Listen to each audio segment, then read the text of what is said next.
El progreso siempre va precedido del cambio. El cambio siempre va precedido del desafío. Desafiando el status quo es a menudo donde comienza el liderazgo. Desafío, cambio y progreso. ¿Cómo están, amigos? Bienvenidos a Influencia e Impacto. Soy Charlie Mesa y estoy con Lauro. Hoy, ¿cómo estás, Lauro? Muy bien, Charlie. Muy contento de estar contigo nuevamente aquí con tu público. Mira, Lauro, cuéntame, ¿de qué vamos a hablar el día de hoy?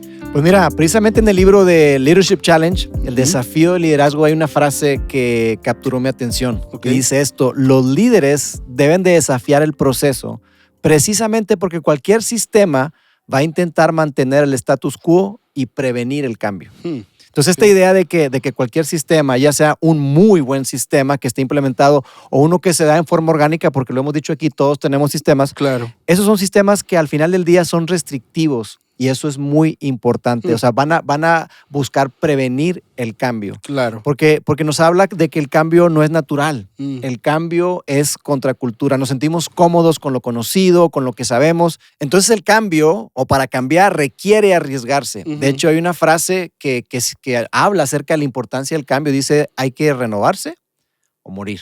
Híjole, bueno, así es, Lauro. Me fuiste directo al grano, tienes razón. Pero al final, los sistemas los necesitamos. Solo que esos sistemas deben tener un ambiente en donde la gente tenga, ¿cómo decirlo?, el permiso de desafiar al sistema o al proceso. Es algo que necesitamos enseñarlo y sobre todo promoverlo dentro de las organizaciones, ¿no te parece? Sí, la verdad que sí, Charlie, porque ahora que mencionas el hecho de promoverlo, pues no es fácil, porque la verdad es que muy en el fondo todos creemos que nuestras ideas son las mejores, que nuestra idea siempre es mejor que la del vecino, claro. Aquella persona que levantó la mano, pensamos eso. Y esto es así porque es parte de nuestra naturaleza. Por eso decíamos que el desafío viene antes del cambio. ¿Por qué? Porque el status quo empuja y trata de mantener las cosas tal y como están. Y los sistemas, por su propia naturaleza, se resisten al cambio porque están diseñados para funcionar en forma consistente. Y ese es el asunto. Pero todo sistema necesita evolucionar eventualmente. Y mira, cuando yo estaba preparando esto junto contigo, veíamos algunos ejemplos y yo me acordaba de ese famoso modelo T de Ford, que todos los modelos T eran negros. Puedes tener el que quieras siempre y cuando sea negro. Y llegó General Motors y empezó a sacar autos de diferentes colores y eso fue un gran impacto para la industria automotriz. Y así hay muchas otras historias como Nikon, por ejemplo, con sus lentes de las cámaras que se tardaron en hacer el cambio y finalmente Canon se los comió. Y así hay muchos otros ejemplos definitivamente. Claro, entonces, a ver, para resumir, básicamente lo que estás diciendo es que lo que hoy es un desafío, mañana motiva un cambio. Así es. Y pasado mañana es parte del sistema que necesita ser desafiado nuevamente. Así sucesivamente. Cada cosa, cada cambio eventualmente se incorpora al sistema. Y que inclusive el cambio tiene fecha de caducidad. Qué interesante, ¿verdad? Así es. Mira, y entonces de eso es lo que quieres que hablemos el día de hoy. Así es, yo quiero que hablemos acerca de eso, Charlie. Vamos a hablar sobre la forma correcta de desafiar el cambio, porque todo cambio requiere desafío. Entonces, a nosotros acá en nuestra organización nos gusta decir de la siguiente manera: nuestra visión y nuestra misión no cambian.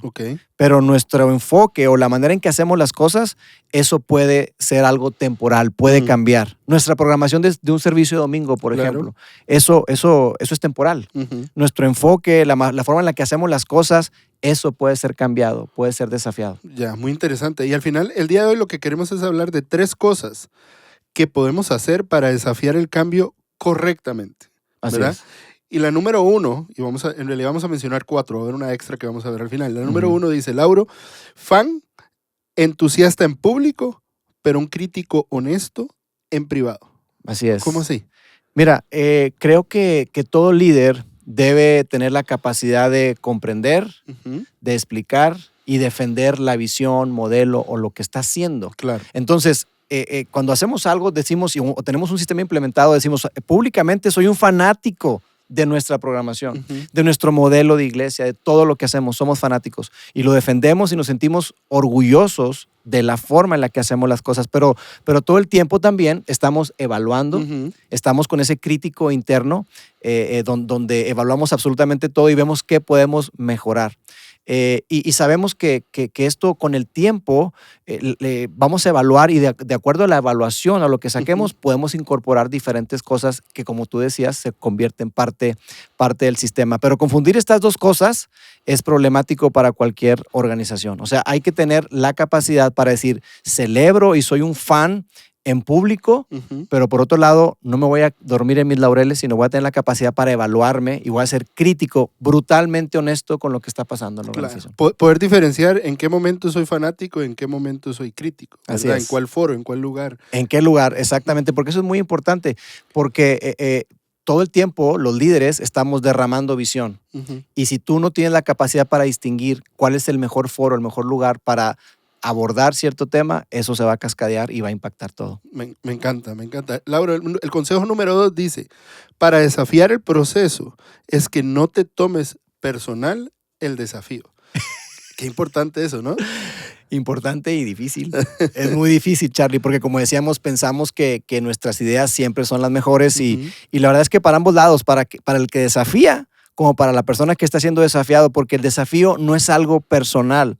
Aunque haya sido tu idea, tú no tienes que verlo, cuando alguien te cuestiona, no tienes que verlo como un desafío personal, sino más bien que se está buscando algo que sea mejor, cómo podemos programar mejor, cómo podemos sacar un mejor producto, cómo podemos desarrollar una mejor estrategia. De eso se trata. Y sí es cierto, ese programa, esa idea, esa estrategia, alguien la lidera, pero el desafío no es personal.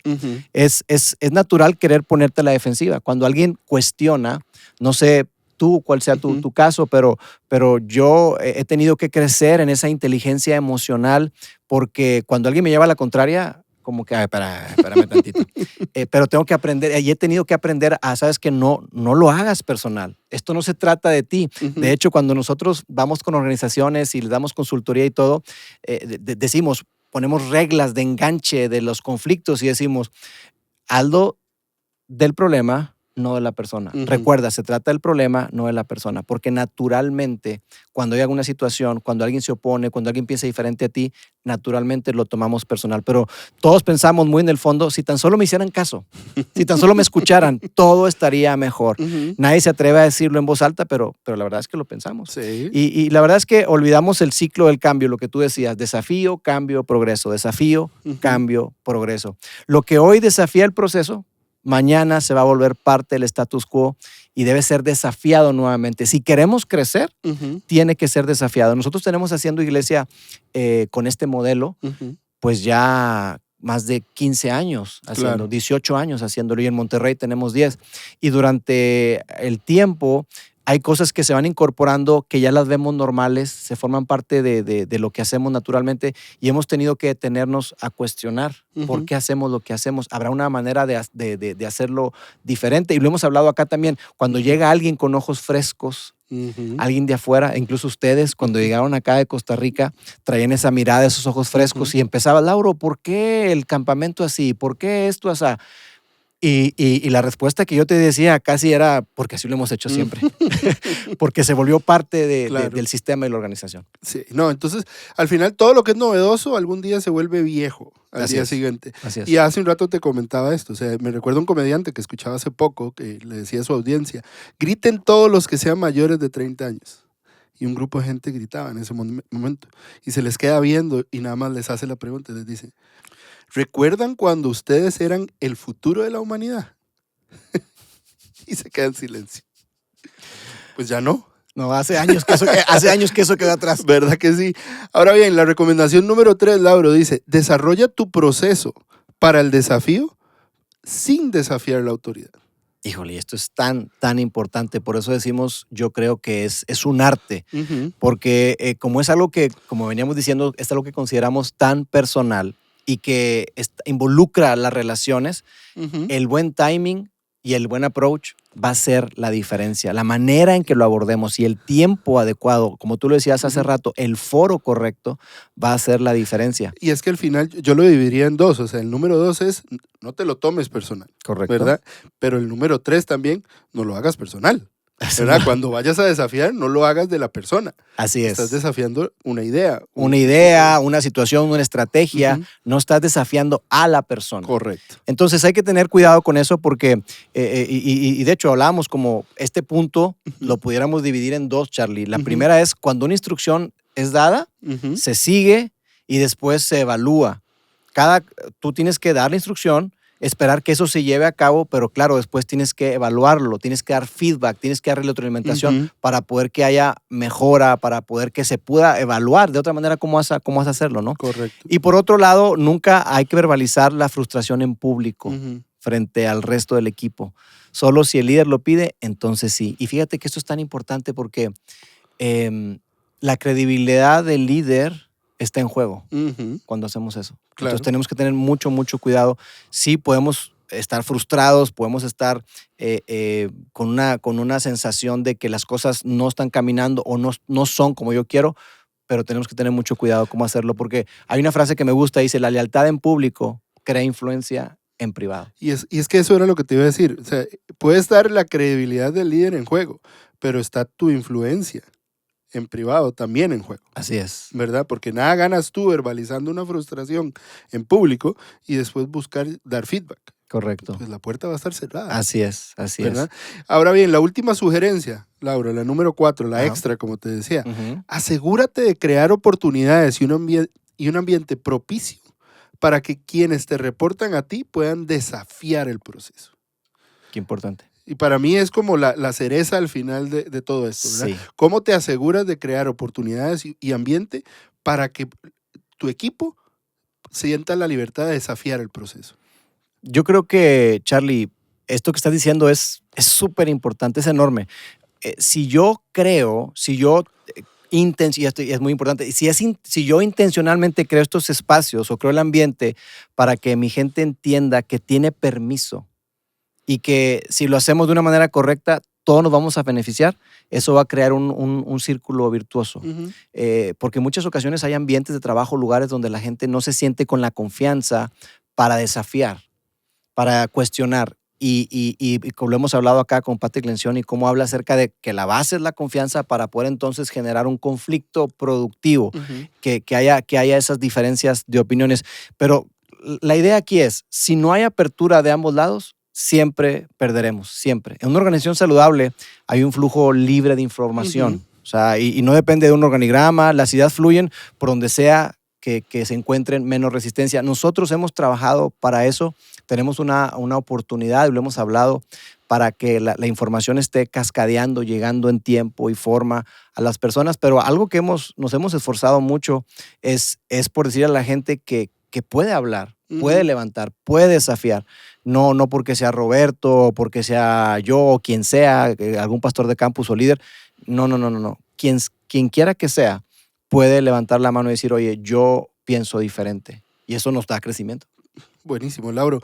Permítame nada más recapitular nuestras 4 sugerencias sobre cómo desafiar el proceso de una mejor manera. Número 1, ser un fan entusiasta en público y un crítico honesto en privado. Número 2, desafiar el proceso es que no te lo tomes personal a la hora del desafío. Y número 3, desarrolla tu proceso para hacer el desafío sin desafiar la autoridad. Y número 4, asegúrate de crear oportunidades para desafiar el proceso. Así Ahí es. lo tienes. Así es, buenísimo. Y una pregunta que yo le haría a los líderes, Charlie, es pensar, ¿estás creando oportunidades? Ujú. ¿Realmente estás creando oportunidades para desafiar el proceso? Porque todo esto que estamos haciendo acá suena espectacular, Ujú. pero llevado a la práctica, ¿cómo lo pueden aterrizar las personas que nos están viendo, las personas que nos están escuchando? Una buena pregunta es esa, esto último. ¿O estás creando foros, oportunidades para que se desafíe el proceso? Buenísimo, Laura, muchísimas gracias y ojalá que de este episodio del día de hoy se generen buenas conversaciones. Esto fue Influencia de Impacto, que estén bien.